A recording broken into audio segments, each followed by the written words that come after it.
Call the August 19th, 2010 Board of County Commissioners meeting to order. If you will all join us in saying the Pledge of Allegiance. I pledge allegiance to the flag of the United States of America and to the republic for which it stands, one nation, under God, indivisible, with liberty and justice for all.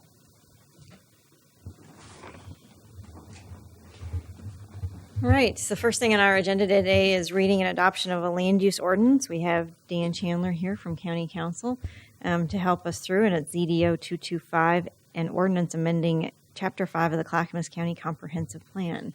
Dan. Good morning, Dan Chandler, Assistant County Council. As the Chair said, this is the reading and adoption of ZDO 225.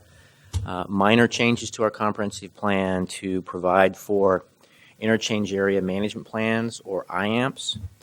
Briefly, IAMPs are a statewide program that ensures that when we invest in a new or improved interchange, we address the land uses around that interchange in order to protect the investment that we've just made. The IAMPs themselves are adopted by the state. This amendment simply allows the county to recognize and implement them. ZDO 225 was approved by the board last week at a public hearing. At that hearing, the board directed staff to prepare an ordinance. We've done so and presenting it to you this morning for reading and adoption. Great. Does the commission have any clarifying questions on this? We had quite the conversation.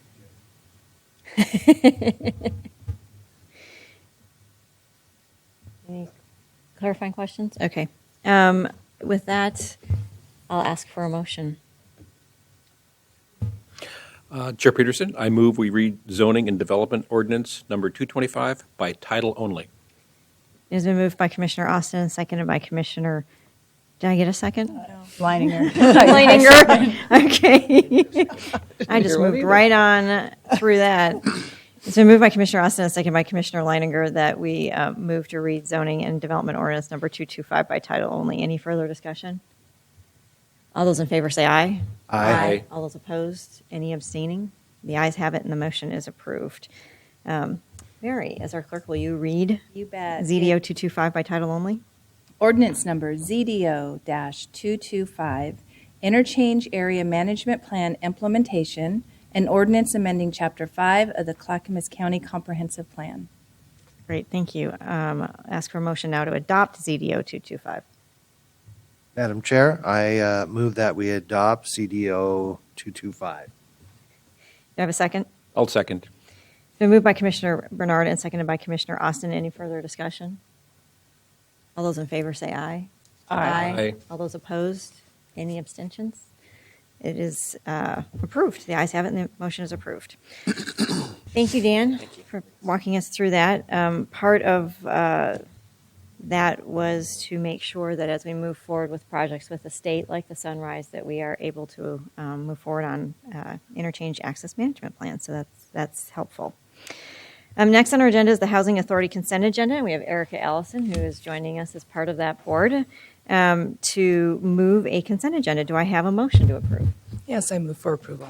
Do I have a second? I second. The board seconds. Commissioner Lehan. It's been moved by Commissioner Allison and seconded by Commissioner Lehan that we approve the Housing Authority Consent Agenda. Is there any further discussion? With that, all those in favor say aye. Aye. All those opposed? Ayes have it, and the motion is approved. Thank you so much, and thank you, Erica, for coming in for such a lengthy agenda. We are now on to citizen communication. Now would be the time if you would like to comment on any non-agenda items. And seeing that we have staff in the audience, which is much appreciated, I don't see any citizens, and we don't have anybody that has filled out a blue card. So we will move on from citizen communication to public hearing. We have reading and adoption of a board order amending local contract review board rules, County Code Appendix C. And we have Dave Anderson from County Council to help us with this one. Dave? Good morning, Chair Peterson. I am Dave Anderson from the Office of County Council, and this is a proposed amendment to our local contracting review board rules, which are Appendix C to our county code. And these are our public contracting rules. With the board not meeting for the next 2 weeks, we would ask that this be adopted, which would give the county administrator the ability to sign contracts that would normally be signed by the board and contract amendments. It's simply for a 2-week period of time to delegate your authority to the county administrator so that there's no interruption of regular business. And our process for amending the rules is, says in the code that this may be adopted upon a single reading, which may be by title only. So that's our request.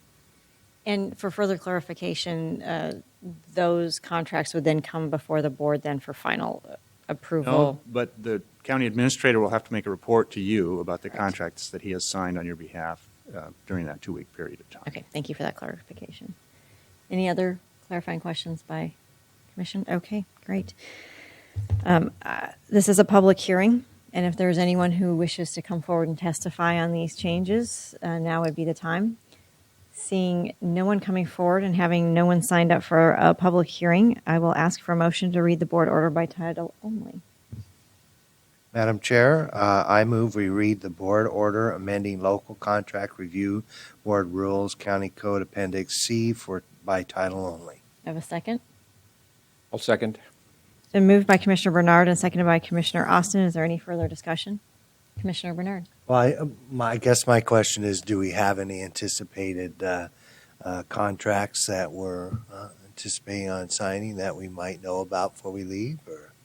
I don't know of any. Okay. You know, when we prepared this, we had thought that perhaps the jail renovation would come before the board in the next 2 weeks. But that went a little quicker than we thought, and so you have the jail renovation contract on the agenda today. But that would have been one that would have been larger than the county administrator's regular authority to sign contracts. I'd ask. Thank you. No. All right. Any further discussion? No. All those in favor say aye. Aye. All those opposed? Any abstentions? The ayes have it, and the motion is approved. I will ask Mary, our clerk, to assign a board order number and read the order by title only. This will be Board Order 2010-105 in the matter of amending Appendix C, Local Contract Review Board Rules of the Clackamas County Code. Thank you. Do I have a motion to approve the board order? Chair Peterson, I move we approve the board order amending local contract review board rules, County Code Appendix C. Do I have a second? Second. Commissioner Lehan. It's been moved by Commissioner Leininger and seconded by Commissioner Lehan. Any further discussion? All those in favor say aye. All those opposed? Any abstentions? The ayes have it, and the motion is approved. Thank you. Thank you, Dave. We do not have any discussion items today, so we'll move on to the consent agenda. Do I have a motion to approve the consent agenda? Madam Chair, I move we approve the consent agenda. Is there a second? Second. It's been moved by Commissioner Lehan and seconded by Commissioner Leininger that we approve the consent agenda. Is there any further discussion? All those in favor say aye. Aye. All those opposed? Any abstentions? The ayes have it, and the motion is approved. Thank you. We are on to Commissioner Communication, and I'm going to ask Commissioner Bernard to start out with the county fair, an update on what we have been doing with the county fair, and I think we have some pictures to go along with it. Well, great. We had the opportunity to be in the opening ceremony at the county fair. You can see in the photo that we're preparing for joining a large group of people for the parade. I think there were more in the parade than there were in the audience, but I thought it was great. We no longer throw candy, so nobody was injured. And of course, the county fair started the 17th and ends August 22nd. And I believe every night there's a rodeo and a lot of fun things to do. And be sure and check out some of our county booths. We have our public safety. We have the, what's the road one called? Road safety? Drive the car. Safety Street. Safety Street, which is great for kids. And then we have some more historic things where, there's cabins and where they're making candles and lots of old furs from the old fur trade. Pioneer period. Village? Pioneer Village, thank you. Anyway, it's a great event, and of course the county fair has been a great partner of ours. There's also a new flag put up to honor, was it farmers? Yeah, it was put up to honor the farmers that really do help support our community and just to tell citizens how important they are. So I thought that was great. And then there's dog stretching. No, it's actually a man who does. I watched the show. It was really great. Trick dogs, a lot of fun. And of course, there's the princesses from all around the state and who participate in the county fair. So be sure and stop by. It's a lot of fun. It looks like it goes till 8 p.m. on Sunday. Anyway, that's about it. And Okay, rodeo every night. Yeah. Yes, Rodeo 7:30. great. Austin. Wanted to point out, too, that there are a lot of kids out there, too, with their 4-H animals, and my granddaughter was out there and ended up, Cassidy got her blue ribbon, so congratulations. So did well. That's awesome. Commissioner Leininger. All right. I think there are we're heading into the end of August, and we have two important opportunities that are available until August 31st, I believe it is. One is we have this year the county is running for a second year in a row a small grants program in which we'll be making available grants probably up to about $10,000 in size to human services organizations that are working to meet people's basic needs. Last year, that included some money to help the food bank in Estacada. It included some money to help the Milwaukee Center improve its kitchen so that more seniors could get Meals on Wheels. It included money to help kids with low-income kids with dental care needs. If you have an organization that is working hard to help meet the basic needs of vulnerable families or seniors in Clackamas County, please check our website and go online if you would like to apply for a grant before August 31st, and you'll be considered in that pool. I think the awards will be made by the end of the calendar year or so. The other thing happening by the end of August is there's an opportunity to comment on the proposed sustainability zoning development, ZDO, Zoning Development Ordinance. Is that what that stands for? The county is looking at some new provisions that would enable people to do a couple of things that promote sustainability goals in general.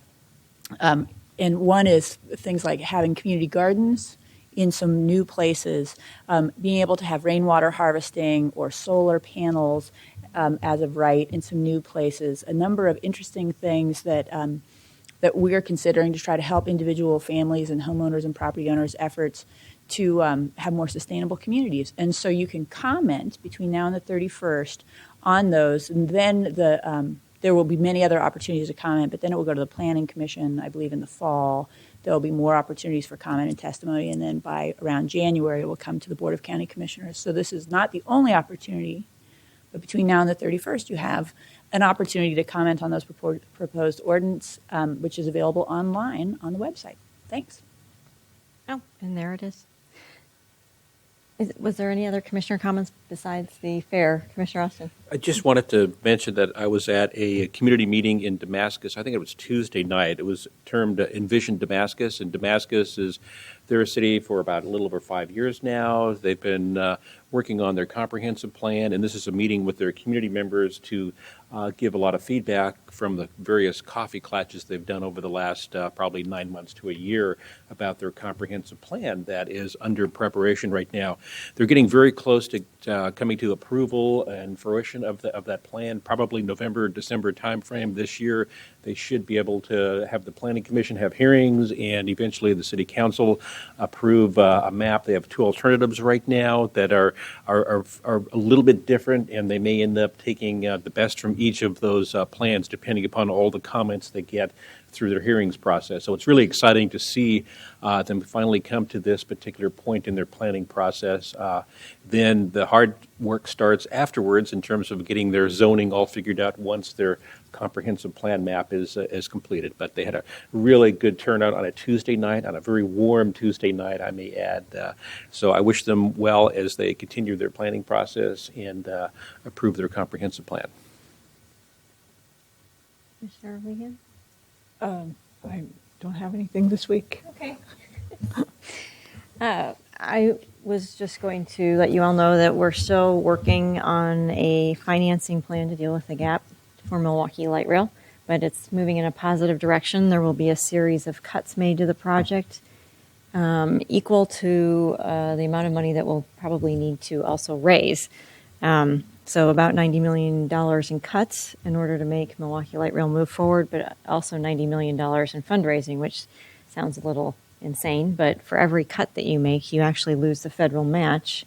So it's a double cut, and you could potentially then lose other funding partners depending on what else you cut. The other problem that you have when you make the cuts is that you potentially lose your place in line at the national level by not having enough ridership for the cost of the project. So the less cost effective the project looks at a national level, we could lose our place in line. And so we are really trying to make sure that we don't make cuts that then reduce ridership, but also cuts that don't increase the cost. So it's a very difficult thing that TriMet is working through, and we have made it clear that while Clackamas County cannot afford any more money into the pot, part of the cuts will be made in Clackamas County, and we're negotiating those through to make sure that they are cuts that make sense.